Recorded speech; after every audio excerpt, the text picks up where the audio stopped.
Olá, sejam bem-vindos, sejam bem-vindas. Eu sou o professor Guilherme Hartmann. Estamos aqui para tratar de prática processual constitucional. Hoje vamos falar da ação direta de inconstitucionalidade por omissão, a famosa ADO ou ADIO. É justamente o nosso objeto de tema, de abordagem. Mas vamos lá. Estamos aqui na prática processual constitucional, num enfoque mais processual dos assuntos, destas ações de índole constitucional. Ação direta de inconstitucionalidade por omissão. Aqui eu coloquei a sigla ADO. Não confundir com a sigla ADI ou ADIM, que é a ação direta de inconstitucionalidade. Tem várias siglas no direito constitucional. ADC, ação declaratória de constitucionalidade. A DPF, ação de descumprimento de preceito fundamental. O objetivo aqui é estudar a ação direta de inconstitucionalidade por omissão. E a linha de raciocínio, que permeia o controle de constitucionalidade, porque isso aqui é um instrumento de controle de constitucionalidade, é a ideia base da supremacia da Constituição. Então, fazendo aqui uma introdução rápida, a Constituição está no ápice do ordenamento jurídico, as leis inferiores têm que guardar respeito à Constituição. Então, uma lei infraconstitucional, abaixo da Constituição, deve guardar respeito. Se essa lei não está de acordo com a Constituição, cabe o ajuizamento, por exemplo, de uma ação direta de inconstitucionalidade, que é o controle por via de ação. Existe a lei e ela fere a Constituição. É o controle por via de ação. Agora, a lei já existe. Ocorre que, no tema que nós vamos estudar hoje, nós já vamos enfrentar uma outra roupagem. Não é existe uma lei que fere a Constituição. Nós vamos trabalhar o contrário, nós vamos trabalhar uma hipótese de ausência de lei que fere a Constituição. Como assim? Ausência de lei que fere a Constituição. Isso é o que se chama de controle de constitucionalidade por omissão. Controle de constitucionalidade por omissão. A omissão legislativa ou até administrativa na edição e regulamentação de um direito acaba por ferir a Constituição. E por isso cabe também uma forma de controle para reiterar a força normativa do texto constitucional. Então o enfoque aqui também é controle de constitucionalidade, mas numa ótica de controle por omissão, por inação, pelo não agir do legislador ou do administrador na regulamentação de uma norma constitucional. Vocês estão vendo aí, a ADO, eu ainda vou explicar melhor essa temática, mas tem previsão no artigo 103, parágrafo 2º da Constituição. Vamos à lei, eu vou colocar aqui o texto constitucional para vocês. O artigo 103 está lá no capítulo Poder Judiciário, competência do Supremo, e no parágrafo 2º ele vai destacar aqui: declarada a inconstitucionalidade por omissão de medida para tornar efetiva a norma constitucional, será dado ciência ao poder competente para a adoção das providências necessárias. Notem, em razão dessa inação. E, em se tratando de órgão administrativo, também aqui que não agiu, para fazê-lo em 30 dias. Então, a previsão constitucional da inconstitucionalidade por omissão, da ADO, está aqui. Mas não é só. Existe também uma lei de regência, que é a Lei 9868 de 1999. Essa lei, 9868 de 99, veja, ela dispõe sobre o processo da ação direta de inconstitucionalidade, da ADI, controle por ação, quando a lei já existe, e da ação declaratória de constitucionalidade, ADC, quando a lei também já existe, uma forma de controle perante o Supremo Tribunal Federal. Ocorre que essa lei, estou descendo aqui um pouquinho, sofreu uma alteração em 2009 pela Lei 12.063 de 2009, fazendo previsão da ação direta de inconstitucionalidade por omissão. Então, temos um procedimento regulado na Lei 9868 de 99. E aí você vai ver questões, inclusive, de caráter processual, como da petição inicial, justamente de possibilidade de indeferimento, tá aqui no 12C, na questão do recurso cabível, a gente vai falar tudo isso no momento adequado, da não admissão de desistência. Estou só passando aqui em revista alguns tópicos sobre o assunto, mas a gente vai voltar a esse assunto mais à frente. Só quis passar para vocês, vou voltar aqui o slide, a temática em específico para você verificar, olha, a normatividade aplicável é essa. Bom, mas retornando ao assunto, estávamos a falar, né, do controle de constitucionalidade por via de omissão. Uma forma em que a Constituição está sendo ferida pela omissão e inação do legislador ou até do administrador na falta de regulamentação de uma norma. Isso é o que a doutrina de direito constitucional chama de síndrome da inefetividade das normas constitucionais. Como assim? Para que a Constituição não seja simplesmente, né, um amontoado de páginas prevendo direitos sem qualquer eficácia.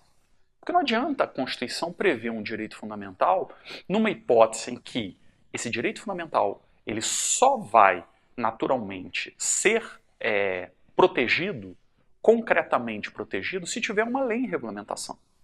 Então, nesse aspecto, você tem que entender que nós estamos na seara do que se chama, naquela clássica classificação do José Afonso da Silva, sobre normas constitucionais.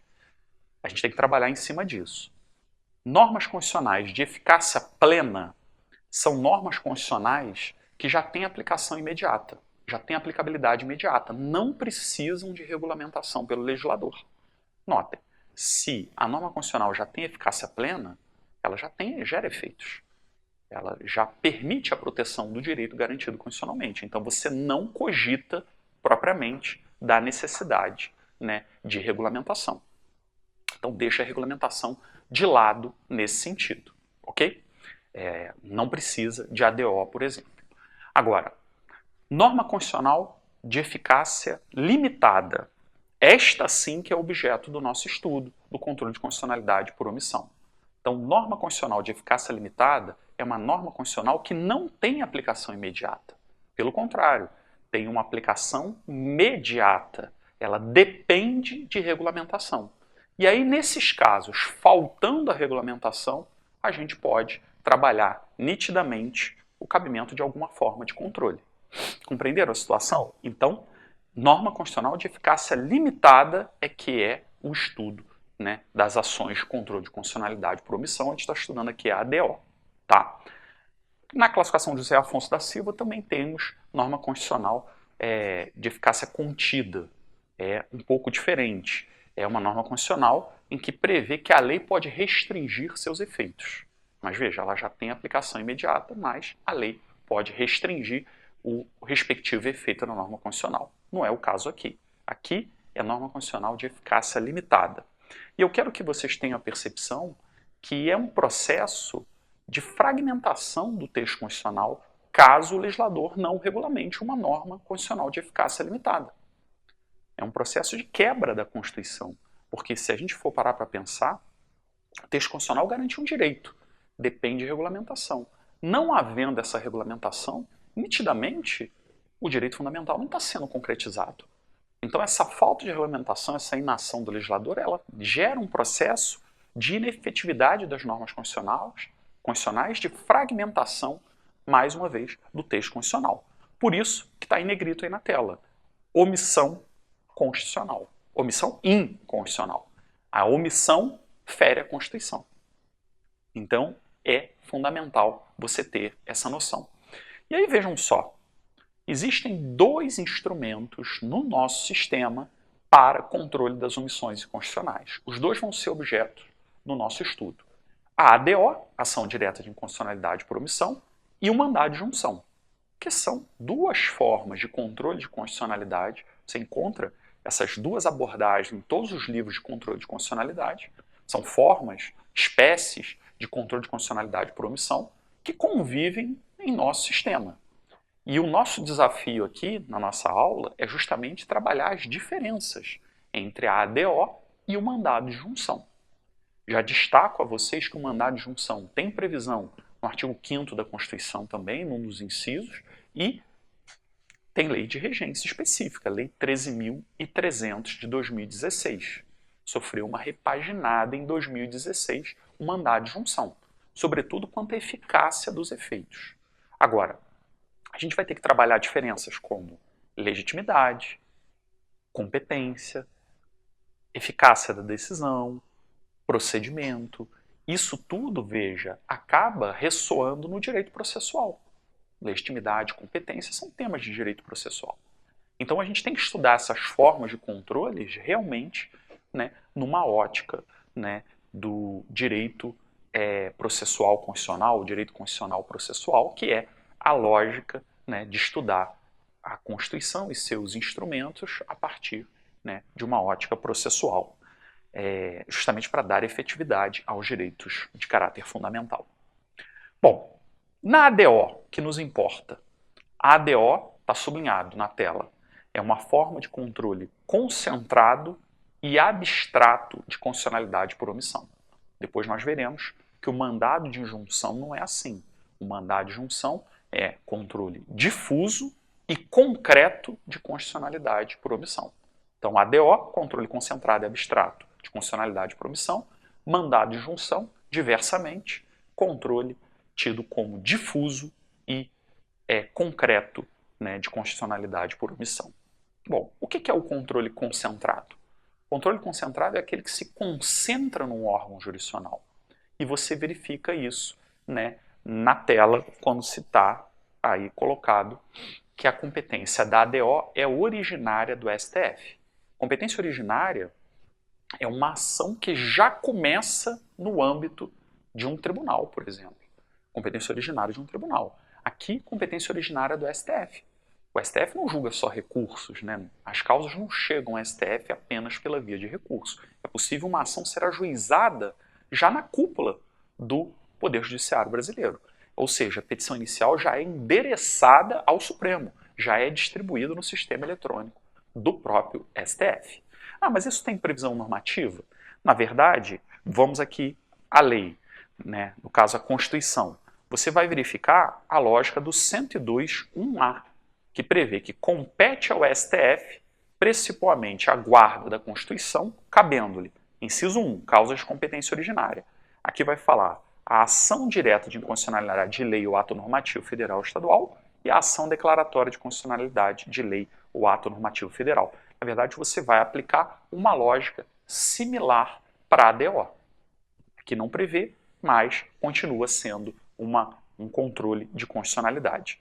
E aqui, veja, você tem no procedimento, né, da ADO, da ação direta de inconstitucionalidade por omissão, na Lei 9868 de 99, queria mencionar para vocês, o artigo 12e manda aplicar o procedimento da ação para a ação direta de inconstitucionalidade por omissão, no que couber as disposições constantes na seção 1 do capítulo 2 dessa lei. Se a gente subir aqui, capítulo 2, veja, seção 1 é justamente o quê? A admissibilidade do procedimento da ação direta de inconstitucionalidade. E você vê aqui a legitimidade, né, e outras normas aqui, justamente relativas ao tópico da ADI, que vale para a ADO. Então, reafirmo que essa ação ADO é de controle concentrado. Ela deve iniciar no âmbito do Supremo Tribunal Federal. Aqui já é uma diferença do mandado de junção. A gente vai ver que o mandado de junção não necessariamente vai começar no âmbito do Supremo. E, aliás, o mandado de junção é uma forma de controle difusa de constitucionalidade, né? Então, mais uma vez, não se concentra num órgão jurisdicional. Bom, além disso, a ADO é uma forma de controle de constitucionalidade abstrato. O que isso significa? Significa que é para discutir lei em tese, distante de um caso concreto. Na verdade, aqui não tem uma lei criada contrária à Constituição. A gente vai falar da inação normativa. Mas o fato é que isso vai se falar no âmbito de proteção do ordenamento jurídico constitucional. Não é, então, um enfoque aqui de proteger um caso concreto. Não, o enfoque aqui é mais amplo, é de analisar uma proteção ao ordenamento jurídico constitucional. Aqui, então, difere do mandado de junção, porque o mandado de junção é um controle concreto. Nós verificaremos, havendo a mesma inação do legislador, se eu, Guilherme, entro com uma ação para buscar a tutela do meu direito garantido constitucionalmente, no qual não há regulamentação, no mandado de junção é um caso concreto. Vou buscar a regulamentação para mim, para o meu caso. Na ADO é diferente. É uma ótica de proteção do ordenamento jurídico, discutindo lei em tese, discutindo um viés abstrato, desvinculado de um caso concreto. Tanto é assim, né, vejam aqui, que eu trago a vocês, passando aqui o slide, o professor Dirley Cunha Júnior fez um trabalho muito elogiado, Controle das Omissões do Poder Público, em busca de uma dogmática constitucional transformadora à luz do direito fundamental à efetivação da Constituição. Eu aproveito aqui para citar, e cita, e trabalha, como vocês estão vendo aí. Veja, ao final, fazendo a diferença que nos importa. Aqui ele fala inicialmente do mandado de junção. Foi concebido como instrumento de controle concreto ou incidental de constitucionalidade da omissão, voltado à tutela de direitos subjetivos. O mandado de junção, a tutela, como eu disse, por exemplo, do meu próprio direito, como impetrante do MI, do mandado de junção. Já a ação direta de inconstitucionalidade foi ideada como instrumento de controle abstrato ou principal de constitucionalidade da omissão. Aqui quando ele diz principal, porque o objeto da causa é o controle da constitucionalidade. No direito processual você tem que raciocinar isso no pedido. O pedido da petição inicial, ele é a eleição pelo autor da causa da questão principal. Qual é a questão principal? É o que o autor pediu. Isso que vai ser delimitado. No controle da ADO, o pedido principal é discutir a lei em tese, é discutir, no caso aqui da ADO, né, a não regulamentação pelo legislador. Agora, no mandado de junção, como é um controle concreto, o objeto da causa é proteger o direito do impetrante. Agora, para isso, tem que ter regulamentação. Percebem? Mas o pedido é a regulamentação em si, né? O pedido, desculpem, é a proteção do direito no mandado de junção. E aí o autor continua. Isso significa que o mandado de junção é uma ação constitucional de garantia individual, que a gente pode ver até um mandado de junção coletivo, veremos no momento adequado. Enquanto a ação direta de inconstitucionalidade por omissão é uma ação constitucional de garantia do quê? Da Constituição.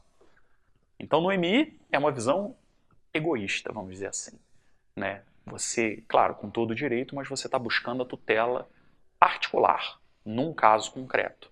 Na ADO, você está a buscar, né, os legitimados ativos, uma tutela do ordenamento jurídico, no caso do texto constitucional. Então, tem uma grande diferença aí nessas duas formas de controle, que na verdade não se anulam. Isso só municia, né, o nosso sistema constitucional de ações que possam proteger, né, a lei maior.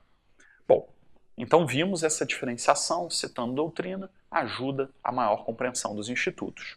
E aí eu vou falar a vocês a questão, né, da legitimidade ativa da ADO.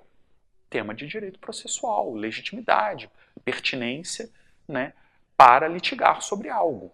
Por vezes, né, a legislação, a Constituição, elege os legitimados para propor uma determinada ação. Essa legitimidade aqui é a legitimidade de condição da ação. Legitimidade é de causa, legitimidade para a causa. Se não preenchida a legitimidade ativa aqui, no Código de Processo Civil, nós teremos, em tese, uma extinção sem julgamento de mérito. Extinção sem julgamento de mérito, artigo 485, inciso 6 do CPC. 485, inciso 6. Inclusive, a ilegitimidade manifesta pode gerar até o indeferimento da petição inicial. É só você analisar o artigo 331 do CPC. Então, se ajuizado uma ação ADO, que é o nosso objeto de estudo, por quem não é legitimado, é possível ao Supremo Tribunal Federal indeferir a petição inicial de cara. Por quê? Porque a legitimidade é manifesta, né? Nós temos uma previsão dos legitimados ativos para promover esta ação. E quem são? São os mesmos legitimados a ADI e a ADC. Os mesmos legitimados à ação direta de inconstitucionalidade. Aqui acabou saindo errado, né? Mesmo legitimados à ação direita, não, é ação direta de inconstitucionalidade, e da ação declaratória de constitucionalidade, né, ADI e ADC. Isso você encontra, vamos à lei, né, no artigo 12A, podem propor a ação direta de inconstitucionalidade por omissão os legitimados à propositura da ADI e da ADC, artigo 12A, né, da Lei 9868 de 99, e no texto constitucional, passando aqui, você vai encontrar no artigo 103. Deixa eu colocar aqui. Quem são os legitimados ativos? Temos um rol aqui. Presidente da República, mesa do Senado Federal, mesa da Câmara dos Deputados, governador do Estado, enfim. Tem vários aqui, partido político com representação no Congresso. E é importante destacar que no estudo da legitimidade ativa da ADI e da ADC, e vale também para a ADO, se trabalha uma lógica, né, de pertinência temática. Então, só teria legitimidade, por exemplo, para entrar com uma ADI, para questionar uma lei que fere a Constituição, uma lei estadual que fere a Constituição, o governador, por exemplo, daquele estado ou do estado afetado, não qualquer governador, né? Então, você tem que trabalhar a ideia de pertinência temática para a configuração da legitimidade, inclusive no caso da ADO. Então, são esses legitimados ativos aqui. Notem, eu, Guilherme, posso entrar com uma ADO? Você que está me ouvindo pode entrar com uma ADO? Não, não podemos. Né? Uma pessoa física, uma pessoa comum, não. Mas temos uma diferença de legitimidade para o mandado de junção. O mandado de junção, você, eu, uma pessoa jurídica até, pode propor. Então, dá para ter essa percepção, né, como garantia individual, que o mandado de junção uma pessoa física pode ajuizar. Já o mandado, já a ação direta de inconstitucionalidade por omissão, a gente tem uma diferença na legitimidade, apenas os mesmos legitimados da ADI e da ADC, e dá para perceber aqui, né, que nós temos esse rol de legitimados específicos, até porque é uma ação que começa no Supremo. Sempre, né? Enfim. Agora, o que eu mais trago a vocês do estudo da legitimidade ativa? Veja na parte de baixo, acho interessante mencionar.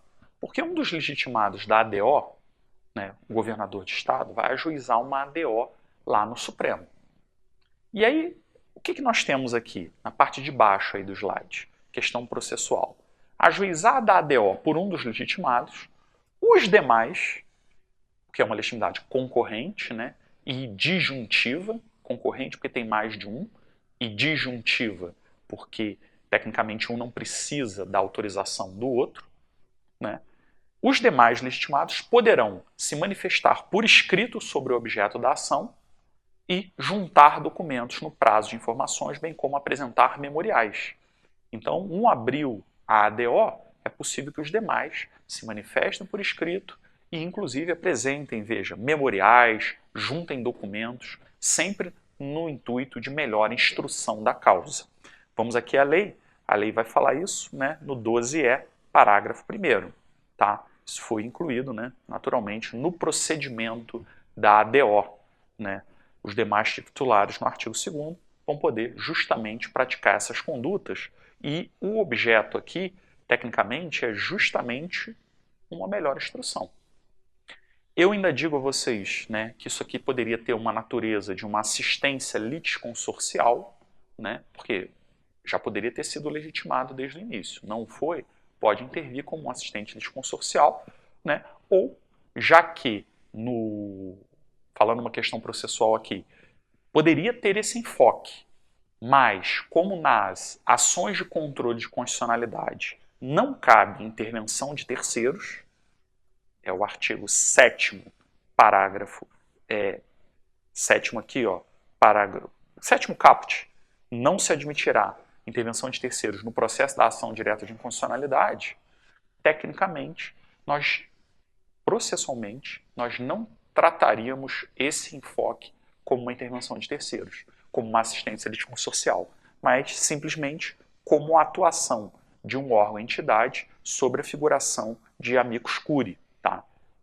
Veja aqui que o 7º parágrafo 2º, né, diz que, considerando a relevância da matéria, poderá o relator, o ministro do Supremo, admitir a manifestação de outros órgãos ou de entidades. Então, o que eu estou querendo dizer é o seguinte, na prática, assume um formato, processualmente, de uma assistência litisconsorcial, porque aquele era legitimado e já poderia ter ajuizado desde o início. Artigo 124 do CPC. Então, um legitimado ajuizou, o outro pode intervir. Agora, tecnicamente, para a gente enquadrar na Lei 9868 de 99, como aqui é um processo objetivo, em tese, não admite-se a intervenção de terceiro com viés subjetivo. Por isso que se diz, não cabe intervenção de terceiros nesses procedimentos. Mas o 7º parágrafo 2º aceita a intervenção de amicus curiae. E nós verificaremos isso, 7º parágrafo 2º da Lei 9868 de 99. Então, como a Lei 9868 de 99, nesse artigo, né, voltando aqui o slide para a gente fechar, 12e, parágrafo 1º, permite essa intervenção, que seja, então, sobre o rótulo, né, sobre a etiqueta, vamos dizer assim, de intervenção de amicus curiae, artigo 138 do CPC, simplesmente como um processo democrático para a formação, para a instrução, né, do processo para fins de uma melhor decisão. Perfeito? Bom, essas eram informações desse bloco. Agradeço a atenção. Qualquer dúvida, vocês têm meu Instagram, Guilherme K. Hartmann. Nos encontramos em breve. Até lá.